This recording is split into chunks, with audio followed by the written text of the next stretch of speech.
বাংলাদেশের জন্য 20% বর্ধিত শুল্ক নির্ধারণ যুক্তরাষ্ট্রের। কূটনৈতিক বিজয় আখ্যা প্রধান উপদেষ্টার।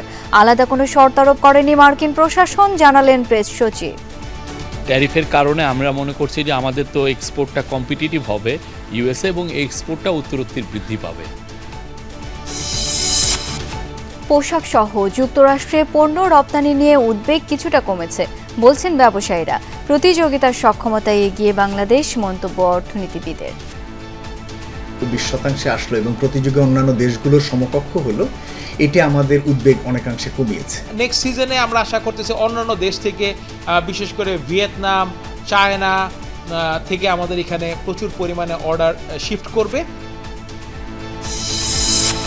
মার্কিন শুল্ক হার কমানোর সিদ্ধান্ত সন্তোষজনক বলছে বিএনপি। অন্তর্বর্তী সরকারের প্রচেষ্টাতেই মিলেছে সুফল, মন্তব্য জামায়াতের। শেখ হাসিনা ফিরে আর যেন মানুষ হত্যা করতে না পারে সেই ব্যবস্থার আহ্বান মির্জা ফখরুলের। আওয়ামী লীগ রাজনৈতিকভাবে নিশ্চিন্ত হলেই দেশ হবে ফ্যাসিবাদ মুক্ত। জুলাই সনদ ঘোষণা ও সংবিধানে অন্তর্ভুক্তির দাবিতে আজও শাহবাগে অবস্থান কর্মসূচি। 24-এর এই দিনে বিক্ষোভে নতুন মাত্রা দিতে শুরু হয় কাউন্টডাউন।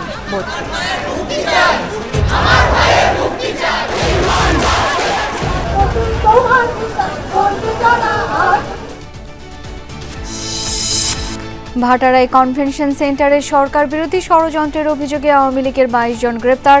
আটক মেজর সাদেকের বিরুদ্ধে অভিযোগের সত্যতা পেয়ে তদন্ত আদালত গঠন। 12 কিলোমিটার পথ পাড়ি দিয়ে খাবার জুটলেও খাওয়া হলো না ফিলিস্তিনি শিশু আমিরের। ইসরায়েলি সেনার গুলিতে যায় প্রাণ। বালু খাইয়ে সন্তানকে বাঁচানোর চেষ্টা মায়েদের।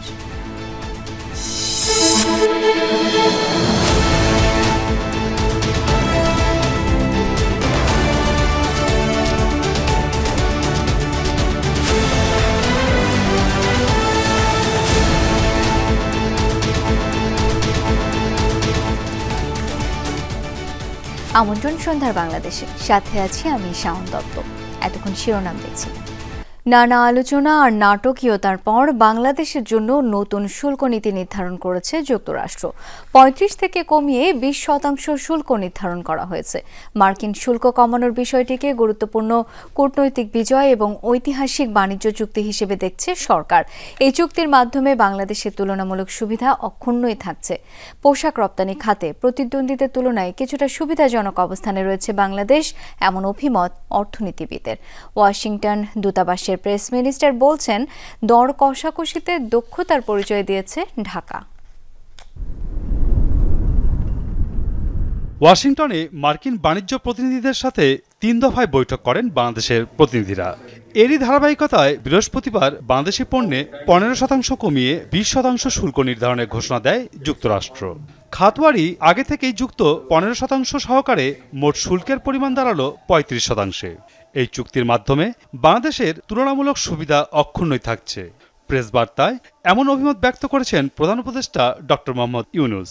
বাণিজ্য উপদেষ্টা শেখ বশিরউদ্দিন জানান, 20% শুল্ক আরোপ করায় যুক্তরাষ্ট্রে রপ্তানি বাধাগ্রস্ত হওয়ার কোনো আশঙ্কা নেই। বাংলাদেশ এই চুক্তিতে যতটা কৌশল ও দক্ষতা দেখাতে পেরেছে তা আর কোনো দেশ দেখাতে পারেনি, এমনটাই জানিয়েছেন প্রেস মিনিস্টার গোলাম মুর্তজা। বাংলাদেশ টিম যে সক্ষমতার সঙ্গে নেগোসিয়েশন টেবিলে বসে দর কষাকষি করেছে, পৃথিবীর খুব কম দেশ এই কাজটি করতে পেরেছে। দূতাবাসের পক্ষ থেকে আমরা এখন যে ওয়াশিংটনে অবস্থান করছি, আমাদের পক্ষ থেকে যে কেউ যে কোনো রকমের সাহায্য, সহায়তা, তথ্য যে যোগাযোগ করলে নিশ্চয়ই তিনি পাবেন। তিনি একজন সাধারণ নাগরিক হন, তিনি একজন ব্যবসায়ী হন, যেই হন না কেন। বাংলাদেশের জন্য আলাদা কোনো শর্ত আরোপ করেনি যুক্তরাষ্ট্র। বাকি দেশগুলোর মতো একই শর্ত দিয়েছে বলে জানান প্রধান উপদেষ্টার প্রেস সচিব শফিকুল আলম। ইউএসএ তো আমাদের কেন, সবার জন্য একই শর্ত। যে ইউএস চাচ্ছিল যে তাদের সাথে যে আমাদের ট্রেডের যে ডিফারেন্সটা এটা কমাতে। এটা ইন্দোনেশিয়া বলেন, ভিয়েতনাম বলেন, আমাদের বলেন, ইন্ডিয়া বলেন, সবার জন্য একই জিনিস। ট্যারিফের কারণে আমরা মনে করছি যে আমাদের তো এক্সপোর্টটা কম্পিটিটিভ হবে ইউএসএ এবং এক্সপোর্টটা উত্তরোত্তর বৃদ্ধি পাবে। এশিয়ায় পোশাক রপ্তানি খাতে বাংলাদেশের অন্যতম প্রতিদ্বন্দ্বী ধরা হয় Vietnam, Cambodia, Sri Lanka, Indonesia, Bharat এবং পাকিস্তানকে। এসব দেশের বেশিরভাগের উপরও আরোপ করা হয়েছে 19 থেকে 20% পর্যন্ত শুল্ক। ভারতের উপরও রয়েছে 25% শুল্ক খরচ। অর্থাৎ তৈরি পোশাক খাতে কিছুটা সুবিধাজনক অবস্থানে রয়েছে বাংলাদেশ। যারা ডিরেক্ট কম্পিটিটর রেডিমেড গার্মেন্টস এর ক্ষেত্রে বা প্রধানতম রপ্তানি পণ্য আমেরিকার বাজারে তার কনটেক্সটে তারা যেটা পেয়েছে সেই কনটেক্সটে আমার মনে হয় আমরা খুব সুবিধাজনক একটা জায়গায় চলে এসেছি। তবে নতুন এই শুল্ক সুবিধা নেওয়ার জন্য ছাড় দিয়েছে বাংলাদেশ। বেশি দামে বছরে 7 লাখ টন গম আমদানিতে চুক্তি করেছে সরকার। নেওয়া হয়েছে যুক্তরাষ্ট্র থেকে বোয়িং বিমান কেনার সিদ্ধান্ত। তুলা, এলএনজি সহ অন্যান্য পণ্য আমদানির ক্ষেত্রেও প্রস্তুত করেছে সরকার। 110টি পণ্যের আমদানি শুল্ক প্রত্যাহার করেছে বাংলাদেশ। মাসুদুজ্জামান রবিন, যমুনা নিউজ, ঢাকা। 15% কমিয়ে পাল্টা শুল্ক 20% নির্ধারণ করায় স্বস্তি প্রকাশ করেছেন ব্যবসায়ী ও অর্থনীতিবিদরা। যুক্তরাষ্ট্রে পণ্য রপ্তানি নিয়ে উদ্বেগ খানিকটা কমেছে। প্রতিযোগিতার সক্ষমতা ধরে রাখা সম্ভব হবে বলেও মনে করেন তারা। বাণিজ্য ঘাটতি কমিয়ে আনতে এপ্রিলের শুরুতে বিভিন্ন দেশের উপর পাল্টা শুল্ক আরোপ করে মার্কিন যুক্তরাষ্ট্র। বাংলাদেশি পণ্য প্রবেশেও আরোপ করা হয় 37% বাড়তি শুল্ক। বিষয়টি নিয়ে উদ্বেগ প্রকাশ করেন অর্থনীতিবিদ ও ব্যবসায়ীরা। শুরু থেকেই শুল্ক কমিয়ে আনতে উদ্যোগ নেয় সরকারও। চালিয়ে যেতে থাকে আলোচনা। প্রথমে 2% কমানো হলেও দ্বিতীয় দফায় আরও 15% কমিয়ে 20% নির্ধারণ করেছে ডোনাল্ড ট্রাম্পের প্রশাসন। এতে স্বস্তি প্রকাশ করেছেন ব্যবসায়ী ও অর্থনীতিবিদরা। আমরা রপ্তানির ক্ষেত্রে শুল্কের যে বড় উল্লঙ্ঘন দেখেছিলাম সেখান থেকে যে কম হলো 20% আসলো এবং প্রতিযোগী অন্যান্য দেশগুলোর সমকক্ষ হলো, এটা আমাদের উদ্বেগ অনেকাংশে কমিয়েছে। আমরা একটা যেটা ভয় ছিলাম, বারবার আমরা বলছিলাম যে আমাদের যে সব দেশের সাথে কম্পিটিশন তাদের থেকে কি আমাদের এটা বেশি হয়ে যায় কিনা। তো যেহেতু তাদের থেকে বেশি হয় নাই, তাদের সমানই রাখা গেছে, প্রায় সমানই রাখা গেছে, ফলে এই জায়গাটাতে আসলে আমরা একটা বড় চিন্তামুক্ত আপাতত হয়েছি। অর্থনীতিবিদ ও ব্যবসায়ীরা বলছেন, কম দামের পণ্য উৎপাদন করায় বর্ধিত শুল্কে ভিয়েতনাম, ভারত এবং চীনের তুলনায় কিছুটা সুবিধাজনক অবস্থানে রয়েছে ঢাকা। সামনের দিনে এসব দেশের রপ্তানি আদেশ বাংলাদেশে আসতে পারে। সামগ্রিক শুল্ক বিবেচনা করলে আমরা মোটামুটি তুলনীয় দেশগুলোর সাপেক্ষে একটি ইতিবাচক জায়গায় রয়েছি এবং চীনের সাথে যদি উচ্চ শুল্ক অব্যাহত থাকে, অর্ডারগুলো অন্যান্য দেশে রিলোকেট করবেন। সুতরাং সেই ধরনের একটা বাড়তি বেনিফিট পাওয়ারও সুযোগ সামনে বাংলাদেশের আসতে পারে বলে মনে হয়। নেক্সট সিজনে আমরা আশা করতেছি অন্যান্য দেশ থেকে, বিশেষ করে ভিয়েতনাম, চায়না থেকে আমাদের এখানে প্রচুর পরিমাণে অর্ডার শিফট করবে। সেই অর্ডারগুলো পাওয়ার পরে আমাদের এখানে হয়তো আমরা আবার তখন প্রাইসটা মার্কেট প্রাইস নিতে পারবো। কিন্তু এখন অর্ডার কম থাকার কারণে আমাদের যে একটা প্রাইস প্রেশার আসবে বা কিছু ফ্যাক্টরিতে কাজ থাকবে না, সেটাকে একটু আমাদের খুব টেকনিক্যালি এবং এক হয়ে ওভারকাম করে আসতে হবে। পোশাক শিল্পের বেশিরভাগ কাঁচামাল আসে চীন থেকে। ট্রান্সশিপমেন্ট ট্যারিফের কারণে এক্ষেত্রে বাংলাদেশ কিছুটা চাপে পড়তে পারে বলে আশঙ্কা অর্থনীতিবিদ ও ব্যবসায়ীদের। যে তৃতীয় কোনো দেশ থেকে কাঁচামাল আমদানি করে আবার মার্কিন বাজারে রপ্তানি করলে সেখানে বাড়তি 40% শুল্ক আরোপ হবে। চীন থেকে যে কাঁচামাল আমদানি করে থাকে সেটি ব্যবহার করেই মার্কিন বাজারে আমরা এক্সপোর্ট করে থাকি। সুতরাং এই কাঁচামালের উপরে নতুন করে এই ট্রান্সশিপমেন্ট ট্যারিফ কতটুকু ইম্পোজ হবে এবং তার মাধ্যমে আমাদের প্রতিযোগিতার সক্ষমতা কতটুকু চাপ পড়বে, সেটি কিন্তু আমাদের বিচার্য বিষয়। এটা যদি থাকে যে আমাদের ভ্যালিডেশন 40% যদি করতে হয় এবং মিনিমাম 5% প্রফিট দেখায় 45% ভ্যালিডেশন যদি করতে হয়, তো 55% আমরা ইম্পোর্ট করতে পারবো। তো এইটা আমাদের জন্য একটা বড় চ্যালেঞ্জিং জায়গা হবে বেশ কিছু ক্ষেত্রে, যারা আমরা নিটওয়্যারে ম্যানমেড ফাইবারে কাজ করি। একক দেশের উপরে নির্ভরতা কমাতে রপ্তানি পণ্য ও বাজারে বৈচিত্র্য আনার উপর গুরুত্ব দিয়েছেন অর্থনীতিবিদরা। অর্ডার রিলোকেট করবে না। আলমগীর হোসেন, যমুনা নিউজ, ঢাকা। বাংলাদেশের চেষ্টার পর যুক্তরাষ্ট্রের বর্ধিত শুল্ক কমিয়ে আনায় সন্তোষ প্রকাশ করেছে দেশের রাজনৈতিক দলগুলো। তবে কোন কোন সুযোগ সুবিধার বিনিময়ে যুক্তরাষ্ট্র এই সিদ্ধান্ত নিল তা প্রকাশ করা উচিত বলে মনে করেন বিএনপির স্থায়ী কমিটির সদস্য আমির খসরু মাহমুদ চৌধুরী। আর জামায়াতে ইসলামী নেতারা বলেছেন, শুল্ক আরও কমানোর চেষ্টা করতে হবে সরকারকে। যুক্তরাষ্ট্রের শুল্ক আরোপের সিদ্ধান্ত ঘিরে শুরু থেকে সরব আলোচনা রাজনৈতিক অঙ্গনে। বাংলাদেশ সরকারের প্রতিনিধি দলের সাথে আলোচনার পর বর্ধিত শুল্ক 15% কমিয়ে 20% নির্ধারণ করেছে ডোনাল্ড ট্রাম্পের প্রশাসন। এতে সন্তোষ প্রকাশ করেছেন জ্যেষ্ঠ রাজনৈতিক নেতারা। তবে এজন্য কোনো সুযোগ সুবিধা আমেরিকাকে দেয়া হলে তা প্রকাশের পরামর্শ দিয়েছেন বিএনপি নেতা আমির খসরু মাহমুদ চৌধুরী। আমরা শুধু ট্যারিফের কথাই মন্তব্য করতে পারি, কিন্তু সার্বিক বিষয় জানলে সেটার উপর আমরা মন্তব্য করতে পারি। এর বিপরীতে আমাদেরকে আর কি কি দিতে হয়েছে এবং এটা অর্থনীতিতে কিরকম ইম্প্যাক্ট করবে সেটা না জানা পর্যন্ত আমরা তো সেই ইম্প্যাক্টটা কি হবে সেটা বলতে পারছি না। বাট ট্যারিফ থেকে আপাতত আমাদের প্রতিযোগীদের সাথে যেটা আছে ঠিকই আছে, সন্তোষজনক আছে। এদিকে যুক্তরাষ্ট্রের শুল্ক হার কমানোর সিদ্ধান্তকে ইতিবাচক হিসেবে দেখছে জামাত, তবে আরও কমানোর চেষ্টা করে যাওয়া উচিত বলে মনে করে দলটি। এই ট্যারিফ কমানোর ক্ষেত্রে যে ভূমিকা রেখেছেন সেটা নিশ্চয়ই আমাদের জন্য ইতিবাচকভাবে আমরা দেখি। সরকারের পক্ষ থেকে যোগাযোগ এবং প্রচেষ্টার পর আমরা যেটা জানতে পেরেছি যে সেটা 15% কমিয়ে 20%-এ নিয়ে আসা হয়েছে। যদিও আমরা এটাকে not up to the mark বলি, আরও কমতে হতো, তবুও যা হয়েছে এটার জন্য আমরা শুকরিয়া জানাই। এছাড়া বিভিন্ন দল ও সংগঠন শুল্ক নিয়ে প্রতিক্রিয়ায় সন্তোষ প্রকাশ করেছে। সবার প্রত্যাশা বাংলাদেশের ব্যবসায়ীরা স্বস্তি নিয়ে রপ্তানি কার্যক্রম চালাতে পারবে। মনিরুল ইসলাম, যমুনা নিউজ, ঢাকা। শেখ হাসিনা যেন আর দেশে ফিরে আসতে না পারে এবং আর কাউকে হত্যাও করতে না পারে, সেজন্য সবাইকে ঐক্যবদ্ধ থাকার আহ্বান জানিয়েছেন বিএনপি মহাসচিব মির্জা ফখরুল ইসলাম আলমগীর। ঢাকা মহানগর উত্তর বিএনপি আয়োজিত 24-এর গণ অভ্যুত্থানে শহীদদের স্মরণে সমাবেশে এই আহ্বান জানান তিনি। বলেন, নতুন বাংলাদেশ গড়তে যুদ্ধ শুরু হয়েছে, সবাইকে এই নতুন লড়াইয়ে কাজ করে যেতে হবে। আলোচনার মাধ্যমে বাংলাদেশের উপর আরোপিত মার্কিন ট্যারিফ কমিয়ে আনায় অন্তর্বর্তী সরকারকে ধন্যবাদ জানান বিএনপি মহাসচিব। এদিকে ঢাকা মহানগর দক্ষিণ বিএনপি আয়োজিত এক সমাবেশে দলটির স্থায়ী কমিটির সদস্য মির্জা আব্বাস বলেন, নির্বাচনের ঘোষণা নিয়ে এখনও ষড়যন্ত্র অব্যাহত আছে। নির্বাচন সুষ্ঠু না হওয়ার জন্য ও জনগণকে বিএনপির বিরুদ্ধে ভুল বোঝানোর জন্য চেষ্টা চালানো হচ্ছে। একটি পরগাছা দল বর্তমানে এনসিপির ঘাড়ে সওয়ার হয়েছে মন্তব্য করে মির্জা আব্বাস বলেন, পিআর পদ্ধতি জনগণ বোঝে না, তাই এটা মানবেও না। যারা অন্যায় করে, যারা মানুষের সঙ্গে বেইমানি করে, যারা মানুষকে বোকা বানাতে চায়, মানুষকে বোকা বানিয়ে লুটপাট করতে চায়, তাদের শেষ পরিণতি এটাই যে তাদেরকে পালিয়ে যেতে হয়। বন্ধুগণ, এই দেশের লোককে ইপিএম পদ্ধতি খাওয়াতে চাইছিল হাসিনা, এই দেশের লোক গিলে নাই ইপিএম পদ্ধতি। সুতরাং আপনাদের পিআর পদ্ধতি কেউ গিলবে না, এটা আপনারা মনে রাখেন। জুলাই সনদ ও ঘোষণাপত্র দ্রুত বাস্তবায়নে সরকারকে পদক্ষেপ নেওয়ার আহ্বান জানিয়েছেন জামায়াতের সেক্রেটারি জেনারেল অধ্যাপক মিয়া গোলাম পরোয়ার।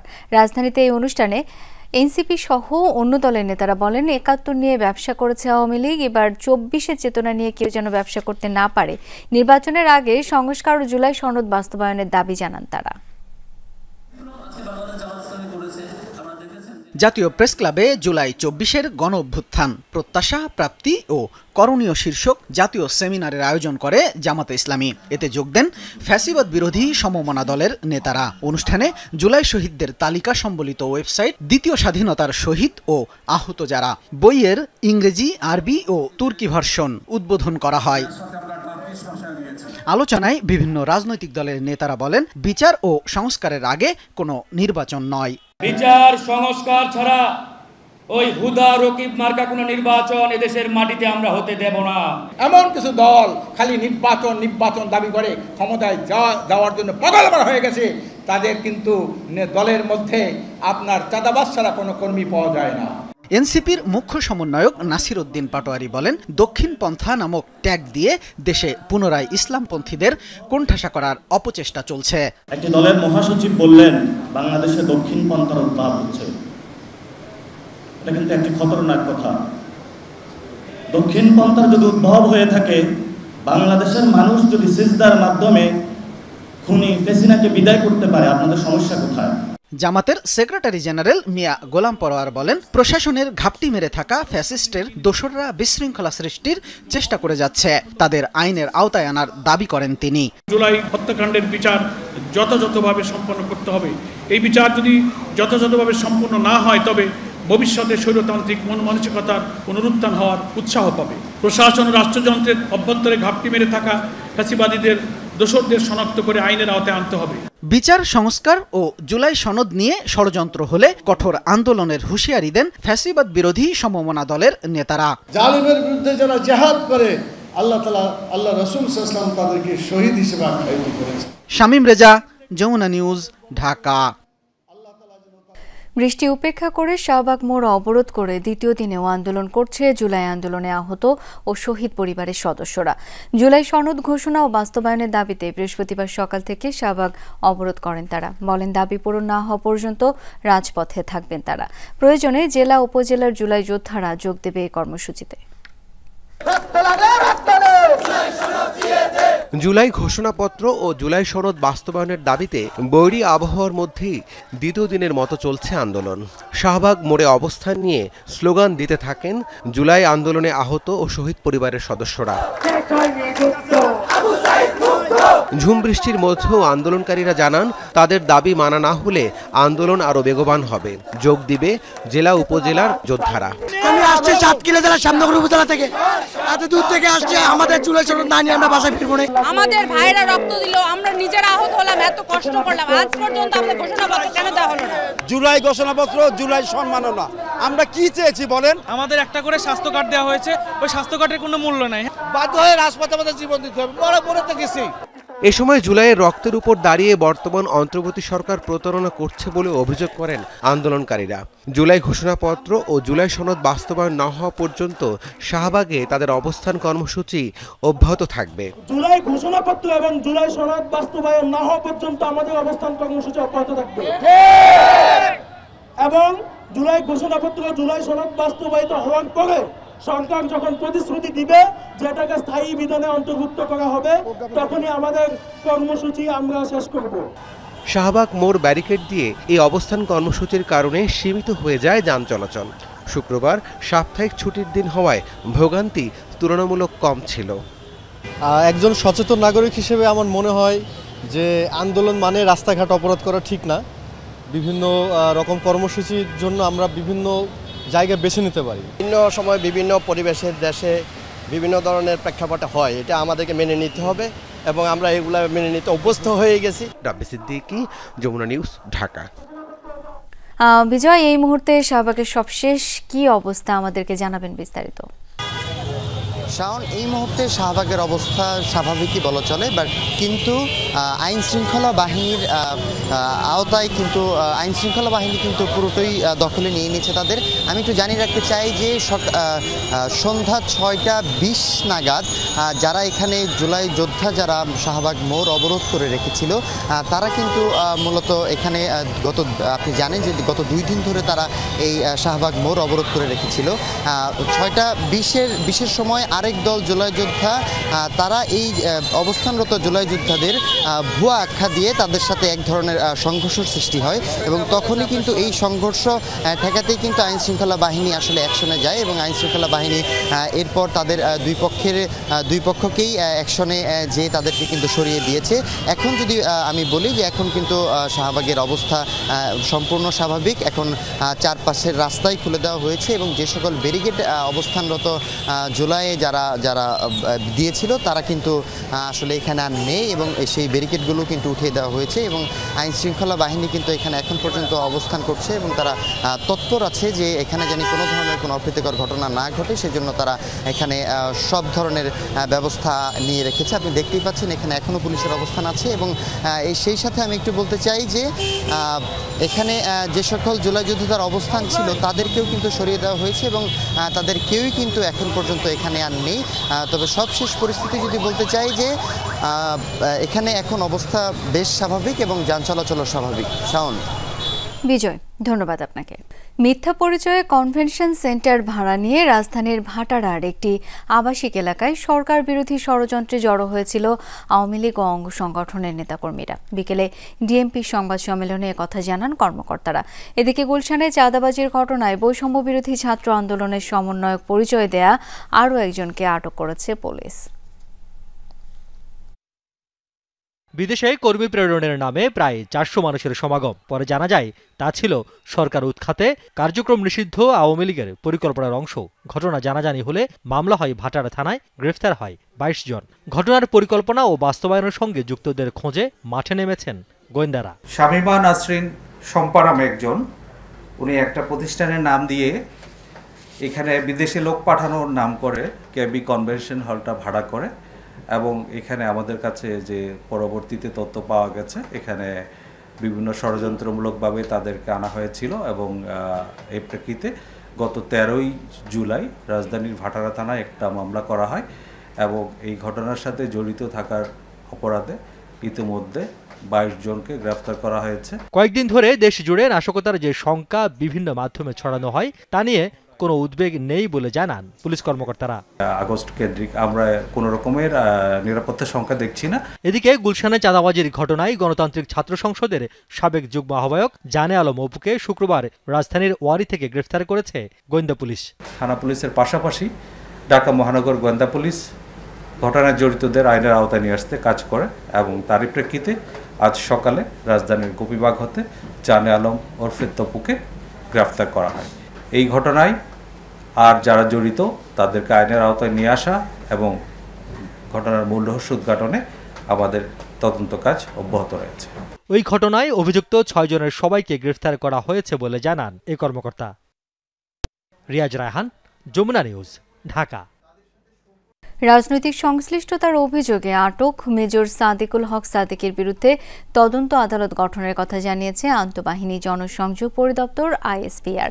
সকালে এক সংবাদ বিজ্ঞপ্তিতে বলা হয়, 17 জুলাই ওই কর্মকর্তাকে উত্তরার নিজ বাসা থেকে আটক করে সেনা হেফাজতে নেওয়া হয়। প্রাথমিক তদন্তে তার বিরুদ্ধে অভিযোগের সত্যতা পাওয়া গেছে বলেও আইএসপিআর এর বিজ্ঞপ্তিতে উল্লেখ করা হয়।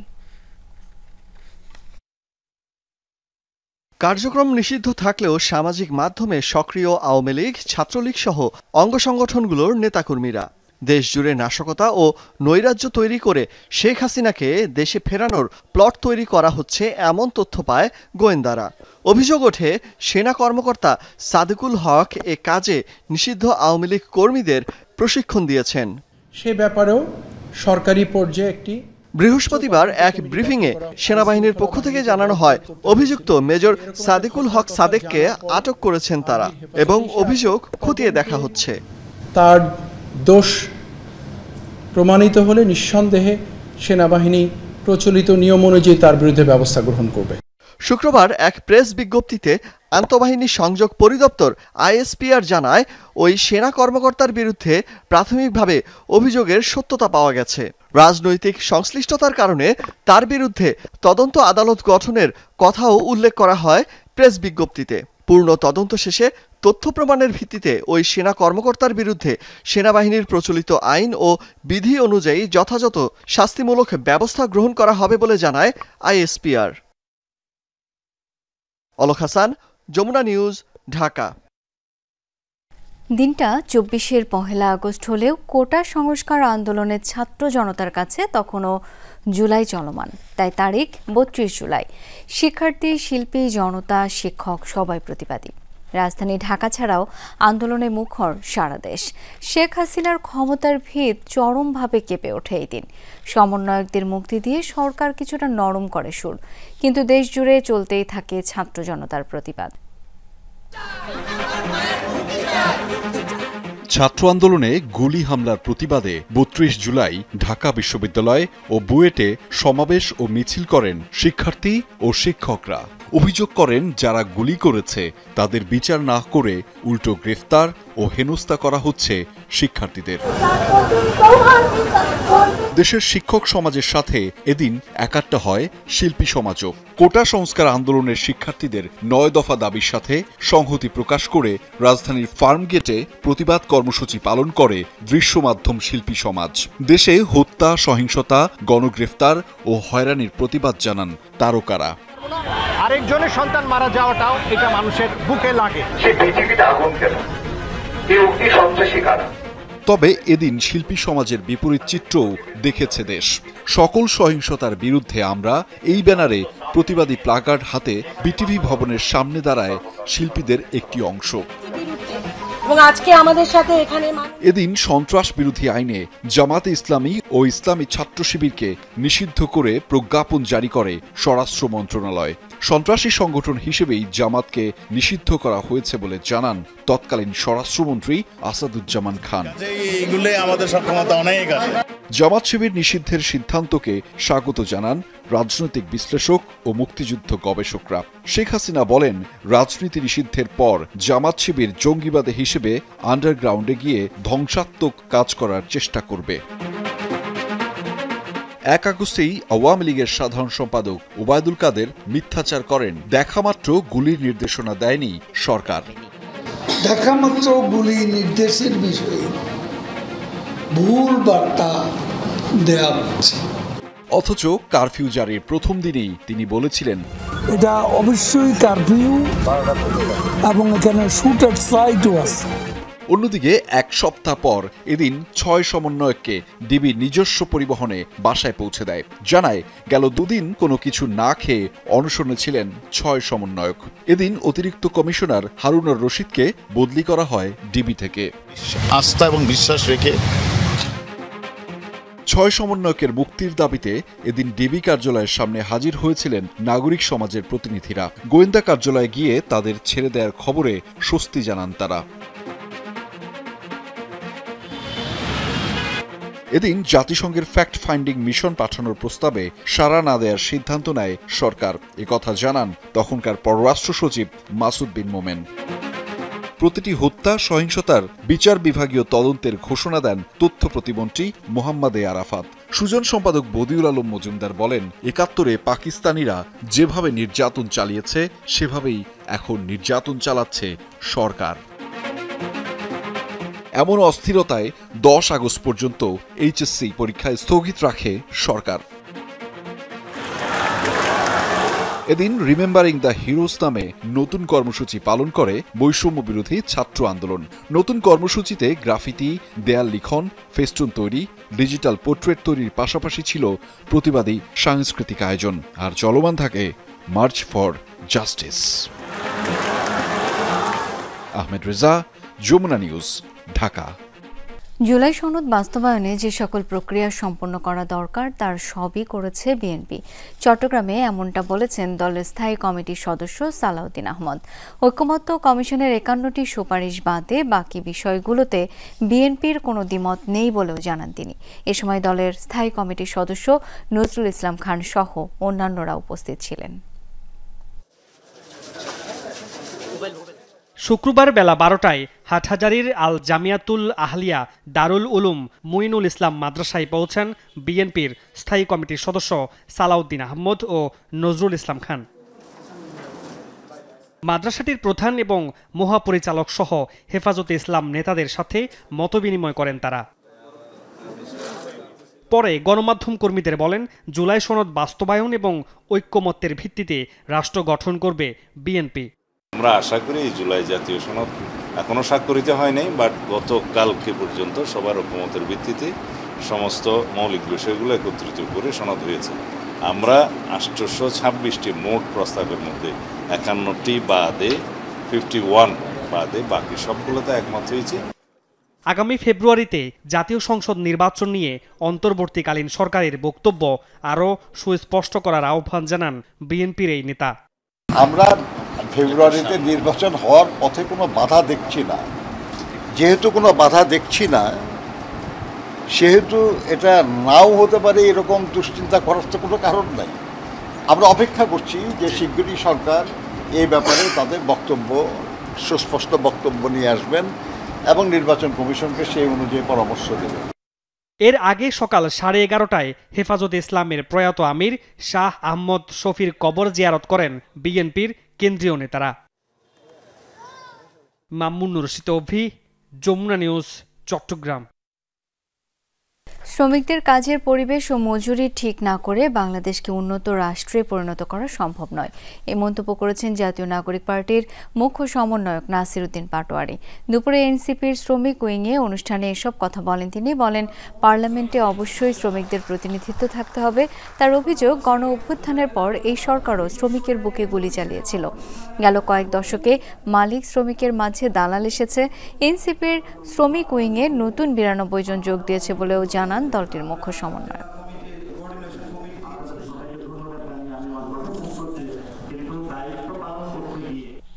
শ্রমিক আন্দোলনের পরিবেশ ঠিক না করে তাদের মজুরি না বাড়িয়ে বাংলাদেশ যতই ফ্যাক্টরি তৈরি করুক, বাংলাদেশ কখনো উন্নয়ন অথবা উন্নত রাষ্ট্রে পরিণত হওয়া সম্ভব না। আমরা এই গণ অভ্যুত্থানের পরে দেখেছি একটি দলের 2 জন মহারথী ট্রাক স্ট্যান্ড থেকে শুরু করে, বাস স্ট্যান্ড থেকে শুরু করে বন্দর থেকে শুরু করে সব জায়গায় গডফাদারদের মতন দাপিয়ে বেড়াচ্ছে। জুলাই অভ্যুত্থানে সার্বভৌমত্ব ফিরে পেয়েছে বাংলাদেশ। শুক্রবার সোহরাওয়ার্দী উদ্যানের কালচারাল ফেস্টে কথা বলেছেন সংস্কৃতি উপদেষ্টা মোস্তফা সরোয়ার ফারুকী। আর প্রধান উপদেষ্টার প্রেস সচিব বলেন, সাংস্কৃতিকভাবে ফ্যাসিবাদের মোকাবিলা করতে না পারলে আওয়ামী লীগ আবার ফিরবে। মুক্তিকামী যুবকের মাথায় লাল সবুজের ব্যান্ডানা, রিকশার পাদানিতে এলিয়ে পড়েছে গোলাম নাফিজ, আর হাসপাতাল পানে ছুটে চলেছেন চালক নূর মোহাম্মদ। এপিসি 14 দুই পুলিশ সদস্য ফেলে দিচ্ছে ইয়ামিনের নিথর দেহ। পাশেই রক্তমাখা এক মরদেহ হাতে দাঁড়িয়ে দুই পুলিশ সদস্য। নামানো হচ্ছে ভ্যান থেকে। ভ্যানে স্তূপ করা আরও কয়েকটি মরদেহ। সোহরাওয়ার্দী উদ্যানের কালচারাল ফেস্ট জুলাই জাগরণে এভাবেই তুলে ধরা হয়েছে 24-এর গণ অভ্যুত্থানকে। অনুষ্ঠানের উদ্বোধন করেন শহীদ আব্দুল্লাহ তাহিরের মা। পরে প্রধান উপদেষ্টার প্রেস সেক্রেটারি বলেন, সাংস্কৃতিকভাবে ফ্যাসিবাদ মোকাবিলায় নতুন ভাষা তৈরি করছে সরকার। সে আগের ওল্ড বান্দাত্তা আমলের গল্প বলাটা কিন্তু নাই, সে নতুনভাবে তার গল্পটা বলতে চায়। সেই গল্প বলাটা আমাদের রপ্ত করতে হবে, এই জায়গাটা আপনারা খেয়াল রাখবেন। এবং আমি মনে করি এই জায়গায় আমাদের এই ইন্টারিম গভর্নমেন্ট, আমাদের কালচারাল অ্যাডভাইজারের নেতৃত্বে তারা নতুন কালচারাল ল্যাঙ্গুয়েজ তৈরি করেছে। সংস্কৃতি উপদেষ্টা বলেন, আবরার ফাহাদকে যারা হত্যা করেছে তারা মুক্তিযুদ্ধের বিরুদ্ধ শক্তি, আবরার ছিলেন পক্ষের। আমাদের ন্যারেটিভটা রিডিফাইন করা, এটা আমরা কি দিয়ে করব? এটা করতে হবে কালচারাল ফ্রন্টে। আমাদের সবার সজাগ হওয়া উচিত যে আমরা এমন একটা বাংলাদেশ বানাতে চাই যেখানে ভিন্ন মত থাকবে, একজনের সঙ্গে আরেকজনের মতের মিল হবে না, তারপরে একসাথে থাকবে, সবাই একই হক ভোগ করবে একই দেশের। এইটা যদি আমরা বানাতে পারি তাহলে আমরা কালচারালি আওয়ামী লীগের ফ্যাসিজমকে পরাজিত করতে পারবো বলে মনে করি। আওয়ামী লীগ সরকারের দুঃশাসন তুলে ধরতেই এই আয়োজন বলছেন আয়োজকেরা। সাইমুম শিল্প গোষ্ঠীর এই আয়োজন চলবে 4 আগস্ট পর্যন্ত। হাসান মিসবাহ, যমুনা নিউজ, ঢাকা। বাংলাদেশের উপর নিবিড়ভাবে নজর রাখছে ভারত, এমনটাই জানিয়েছেন দেশটির পররাষ্ট্রমন্ত্রী এস জয়শঙ্কর। রাজ্যসভায় কংগ্রেসের এমপি রণদীপ সিং অভিযোগ করেন, সম্প্রতি ঢাকা বিশ্ববিদ্যালয় এলাকায় সালতানাতি বাংলা নামের একটি সংগঠন গ্রেটার বাংলাদেশ নামে মানচিত্র প্রকাশ করে, যেখানে ভারতের বিভিন্ন রাজ্যকে বাংলাদেশি ভূখণ্ড হিসেবে দেখানো হয়। সেই অভিযোগের প্রেক্ষিতে ভারতীয় পররাষ্ট্রমন্ত্রী জানান, জাতীয় স্বার্থের ইস্যুতে বাংলাদেশের উপর গভীরভাবে নজর রাখছে দিল্লি। এমনকি সালতানাতি বাংলা নামে কোনো সংগঠন নেই বলেও বাংলাদেশ সরকার জানিয়েছে বলেও নিশ্চিত করেন জয়শঙ্কর। এক টুকরো খাবারের আশায় 12 কিলোমিটার পথ পাড়ি দিয়েও সেই খাবার খাওয়া হলো না ফিলিস্তিনি শিশু আমিরের। ত্রাণকেন্দ্রে চাল ডাল পেয়ে খুশিতে আত্মহারা হয়ে ওঠার পর মুহূর্তেই ইসরায়েলি বাহিনীর গুলিতে প্রাণ যায় তার। হৃদয় বিদারক এই ঘটনা উঠে এসেছে মার্কিন সেনাবাহিনী থেকে পদত্যাগ করা এক কর্মকর্তার বয়ানে। গাজায় এখন খাবারের অভাবে বালু খাইয়েই নিজ সন্তানকে বাঁচানোর আপ্রাণ চেষ্টা করছেন অনেক মা। ময়লা ছেঁড়া পোশাকের ভেতর ছোট্ট জীর্ণশীর্ণ শরীর, ক্ষুধায় কাতর প্রাণ। গাজার শিশু আমির খাবারের সন্ধানে এই ভগ্নপ্রায় শরীর নিয়েই পাড়ি দিয়েছিল দীর্ঘ 12 কিলোমিটার পথ। সূর্যের প্রখর তাপ মাথায় নিয়ে খালি পায়েই হেঁটে কপালে জুটেছিল এক মুঠো চাল আর ডাল। এত অল্পতেই অবশ্য খুশিতে আত্মহারা হয়েছিল আমির। তবে সেই আনন্দ দীর্ঘস্থায়ী হয়নি। ত্রাণ নিয়ে ভিড় ঠেলে বের হওয়ার পরই শুরু হয় ইসরায়েলি সামরিক বাহিনীর গুলি, তাতেই প্রাণ যায় তার। হৃদয় বিদারক এ ঘটনার বর্ণনা দিয়েছেন গাজা হিউম্যানিটেরিয়ান ফাউন্ডেশন থেকে পদত্যাগ করা মার্কিন সেনা কর্মকর্তা অ্যান্থনি অ্যাগুলিয়ার। গাজা হিউম্যানিটেরিয়ান ফাউন্ডেশনের মাধ্যমে ত্রাণ বিতরণের নামে ইসরায়েলি বাহিনীর বর্বরতা নিয়ে নিজের অভিজ্ঞতা বর্ণনা করতে গিয়ে এ ঘটনা জানান তিনি, যা প্রকাশের পর আবারও সমালোচনার মুখে পড়েছে আইডিএফ। প্রতিদিনই আমিরের মতো এমন হৃদয় বিদারক বাস্তবতার মুখোমুখি হচ্ছেন গাজার অনেক বাসিন্দা। গেল 10 দিন ধরে রুটির একটা টুকরাও ভাগ্যে জোটেনি। আমার বাচ্চাদেরও পানি ছাড়া কিছু খাওয়াতে পারিনি। আমার কাছে খাবার কেনার মতো কোনো টাকা নেই। কমিউনিটি কিচেন থেকে খাবার জোগাড় করার চেষ্টা করি। ক্ষুধার্ত মানুষের ভিড়ে তেমন কিছুই জোটে না। গাজায় তীব্র থেকে তীব্রতর হচ্ছে খাদ্য সংকট। উপায় না পেয়ে শিশুদের ডালের পানি, ছোলার বড়া, এমনকি বালু খাইয়ে বাঁচানোর চেষ্টা করছে অসহায় ফিলিস্তিনি মায়েরা। এরই মাঝে ইসরায়েলি আগ্রাসনে উপত্যকায় মৃতের সংখ্যা দাঁড়িয়েছে 60,000-এরও বেশিতে।